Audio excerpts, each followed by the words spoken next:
Et bonjour à tous et bienvenue dans cette nouvelle vidéo des explosions de prix. Aujourd'hui on va s'intéresser à 10 nouvelles cartes qui ont explosé en prix durant ce mois d'avril 2024, en sachant qu'il y aura beaucoup de cartes qui arriveront prochainement dû à un gros changement dans ce format Yu-Gi-Oh! Comme d'habitude, et je me répète sûrement, n'oubliez pas de liker la vidéo si vous aimez ce que je vous propose, si ce contenu vous est utile. En tout cas, ça m'aiderait pour le référencement, à me lâcher un petit commentaire pour débattre de tout ça et surtout vous abonner si c'est toujours pas fait. Nous sommes donc partis avec la première carte de ce top 10 qui est le briseur d'invocation, une carte terrain qui dit que durant la main phase 1, si le joueur du tour réussit sa troisième invocation d'un ou plusieurs monstres ce tour, passez à la end phase. Vous l'aurez compris, une carte qui vise à empêcher surtout les decks Tenpai qui seront prépondérants dans le format à rentrer en battle phase et de ce fait de nous OTK assez facilement. On sait qu'ils ont besoin de faire plus de 3 invocations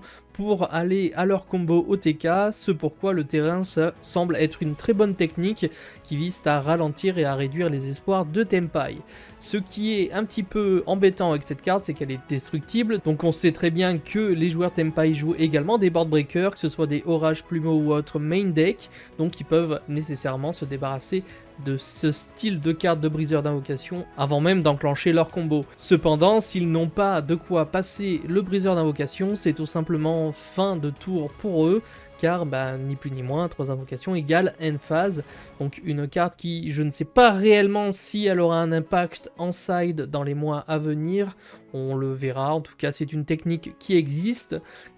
également financièrement, puisque cette carte est sortie un peu des habits, était vendue à 10 centimes avant que les Tenpai soient joués, et désormais disponible à 5-6 € sur Card Market, en sachant qu'il n'y a que 2 éditions, et que cette carte était une short print dans ces 2 éditions. Donc à savoir que c'est des communes, donc n'hésitez pas à surveiller vos boîtes, vos classeurs comme d'habitude. La deuxième carte de ce top 10, c'est le salon Magidolls. Eh bien oui, car il s'agit d'une ancienne carte qui était disponible en ultra rare dans Edco, donc c'était Eternity Code je crois avec accès codeur bavard. Ici on est sur une carte qui dit que durant votre main phase, vous pouvez invoquer normalement un monstre Magidolls en plus de votre invocation pose normale, et second effet, si une ou plusieurs autres cartes Magidolls que vous contrôlez ou dans votre cimetière sont ajoutées à votre main ou mélangées dans le main deck, par un effet de carte, vous pouvez poser une magie piège Magidolls. Donc une carte qui semble être assez intéressante et qui va surtout prendre de l'ampleur parce qu'il y a un support Magidolls annoncé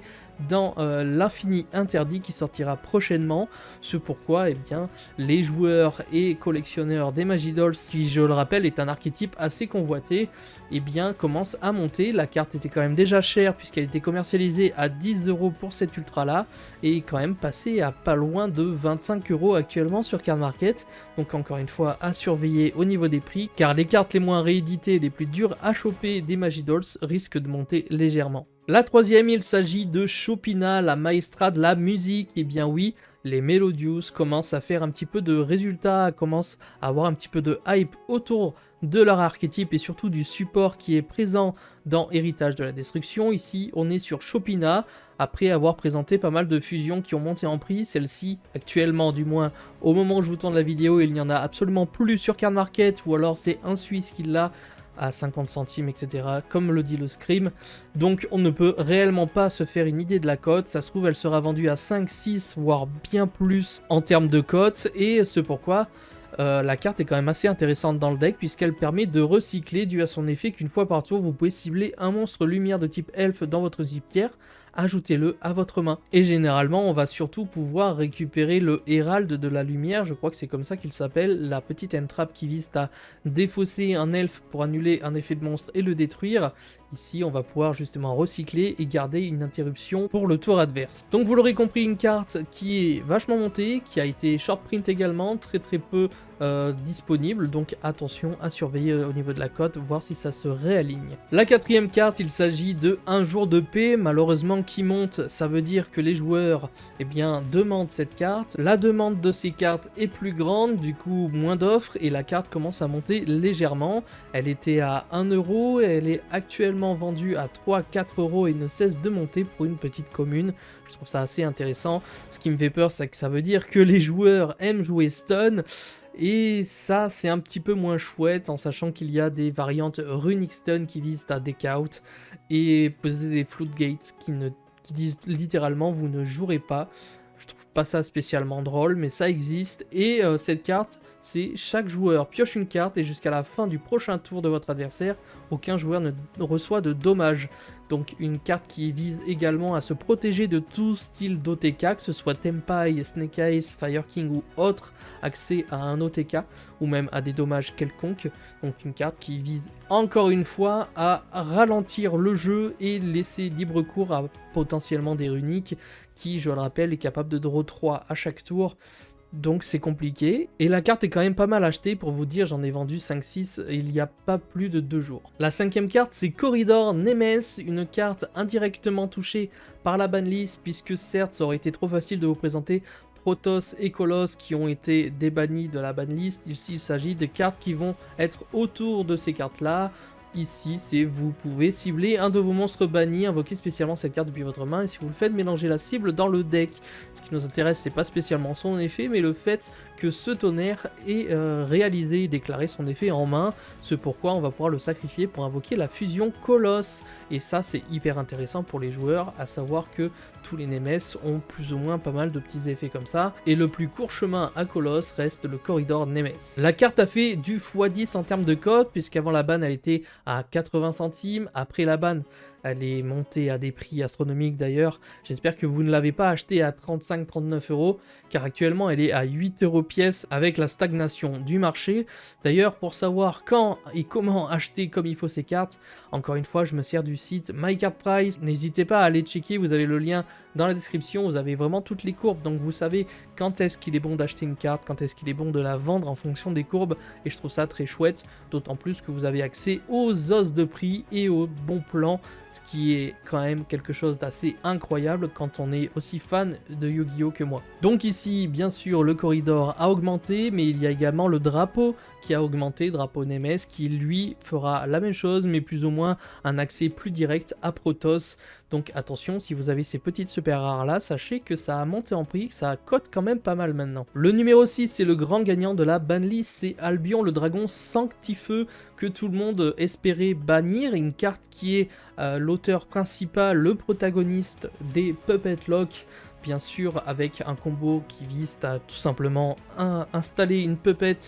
sur le board adverse, et le propriétaire de la puppet ne pourra rien spé à part des poupées truquées, donc c'est très compliqué, et c'est une win condition que Branded effectue très facilement et très souvent. Le dragon sanctifeux était une cible pour cette banlist de beaucoup de personnes, ce pourquoi la carte était vendue à 13-14 euros avec tout simplement l'attente de cette banlist, et le fait qu'il n'ait pas été touché l'a fait également monter à 40 euros pièce actuellement. Donc tout simplement parce que le deck Branded est full power, qui devient meilleur que la plupart puisque le Snake Eyes pur de base, lui, a bien été touché, du moins son endboard, ce qui en fait du coup un petit up pour Branded. Et il faut pas oublier que cette carte est quasi obligatoire dans les decklists extra deck des joueurs Branded. La 7ème carte, c'est Ténèbres Dragon du Tonnerre. Ici on est encore sur une inflation due à la banlist puisqu'on parle de Colosse, du retour également des Orcustes, on a des variantes Orcustes, Horus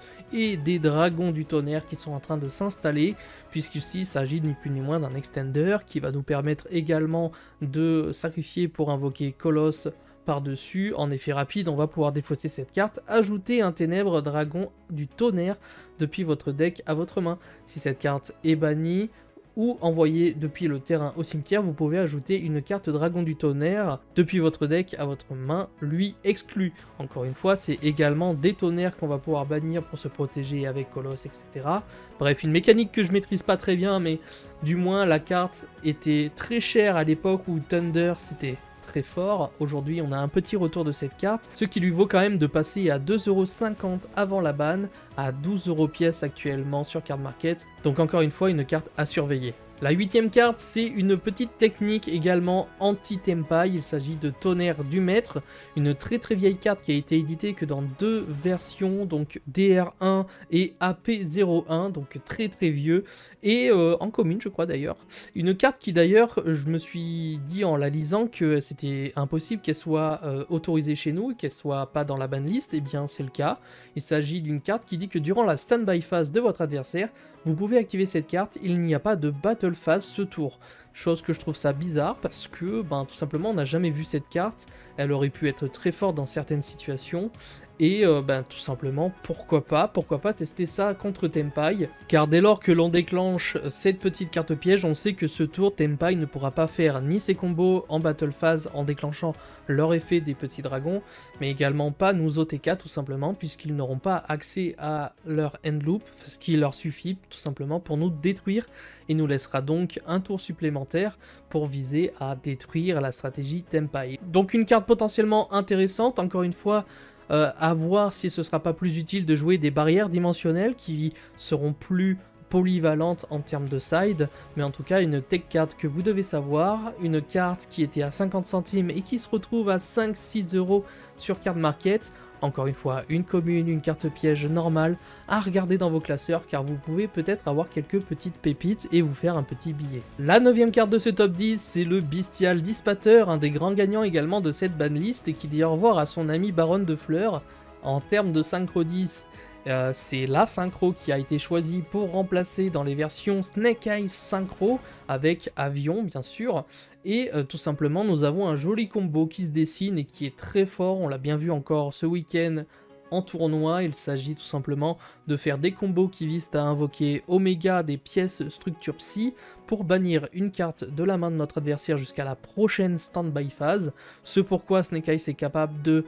invoquer Formula Synchro et de refaire du coup une synchro qui s'appelle Bystial Dissipateur. Ce Bystial Dissipateur lui aura 2 effets, certes il va pouvoir, lorsque votre adversaire active un effet de monstre en effet rapide, on va pouvoir cibler une carte bannie et la mélanger dans le deck, donc une chose très intéressante. Puis si vous l'avez mélangé dans votre deck, détruisez le monstre, et si vous l'avez mélangé dans le deck de votre adversaire, annulez l'effet activé. Mais ça c'est certes une negate qui est à prendre en considération, mais on va surtout jouer le Dissipateur car il sera capable à son invocation de pouvoir réinvoquer le Oméga qu'on aura banni par son propre effet, de pouvoir le remettre sur le board et de pouvoir refaire l'effet d'Oméga pour bannir une seconde carte en main durant notre prochaine standby phase. Et ça c'est très fort car notre adversaire se retrouvera plus qu'à 3 cartes en main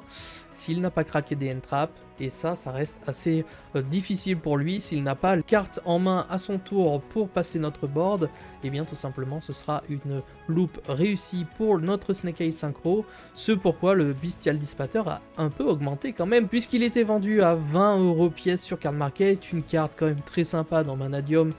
dans Dragon Link, etc., dans pas mal de petites versions. Ici, il est encore un peu plus abusé et a fait du x2 puisqu'il s'est retrouvé à 35-40 € actuellement sur Card Market. Et enfin les amis, pour terminer, Fissure Dimensionnelle, la 10e carte de ce top 10, une carte qui fait son chemin tout doucement, qui vise à être rentrée dans les decks Shifter, Kashtira, et bien sûr Plunder, tout ce qui est tout simplement des shifter decks, puisque cette carte magie continue qui a été rééditée il n'y a pas si longtemps que ça dans BLMR en ultra rare. On connaît tous cette carte, les monstres envoyés au cimetière sont bannis à la place, qui était vendue à 50 centimes et qui commence à être vendue à 4-5 € pièce, puisqu'elle a été ajoutée main deck à pas mal de deck shifter. Donc encore une fois, ça vaudrait le coup de regarder les cahiers, les classeurs, les boîtes, pour essayer de sortir ces petites cartes qui tombaient assez régulièrement dans les boosters bataille de légende, je crois, c'était ça. Donc vérifiez, car c'est pareil, vous pouvez peut-être vous faire un petit peu d'argent qui sera bien réinvesti dans une carte un peu plus chère que vous avez de la peine à récupérer. Et les amis, nous sommes déjà à la fin de cette vidéo des explosions de prix pour le mois d'avril. Pour le mois de mai, il y a pas mal de choses qui se dessinent avec un nouveau format, plein de nouveaux decks et donc plein de cartes qui vont ressurgir des abysses des classeurs tout simplement, et je serai là pour vous en faire un condensé et récupérer tout simplement un joli top de nouvelles cartes à vous présenter. Je pense qu'il n'y aura également qu'une seule vidéo au mois de mai puisqu'il y aura le CDF et qu'il y aura beaucoup de choses à prévoir, mais restez actifs car on ne sait jamais, tout dépendra du marché. J'attends vos retours en commentaire pour cette vidéo, n'hésitez pas à me dire si vous avez retrouvé des cartes parmi celles que je vous ai présentées, et sinon, eh bien, on se retrouve pour une prochaine vidéo, c'était Yamiro, ciao les potes.